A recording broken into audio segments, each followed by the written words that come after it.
আসসালামু আলাইকুম রহমতুল্লাহি ওয়া বারাকাতুহু।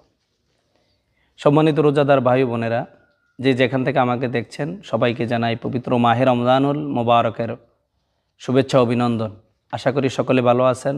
নেক আমলের মধ্য দিয়ে আপনাদের দিন রাত্রগুলি সময়গুলি কাটছে। আল্লাহ তাআলা এই সমস্ত আমলগুলি কবুল করুন, আমিন।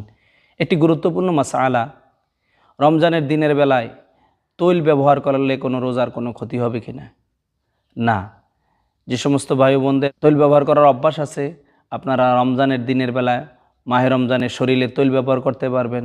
শুধু খেয়াল রাখবেন নাকে এবং কানের ভিতরে যেন কোনো ধরনের তৈল আপনি প্রবেশ না করান, কারণ এটা আপনার পাকস্থলিতে যাওয়ার সম্ভাবনা থাকে অনেকাংশে। এই জন্য দিনের বেলা আপনি মাহে রমজানের দিনের রোজা রাখা অবস্থায় নাকের ভিতরে এবং কানের ভিতরে তৈল ছাড়া পুরা অঙ্গে পুরা শরীরে আপনি তৈল ব্যবহার করতে পারবেন।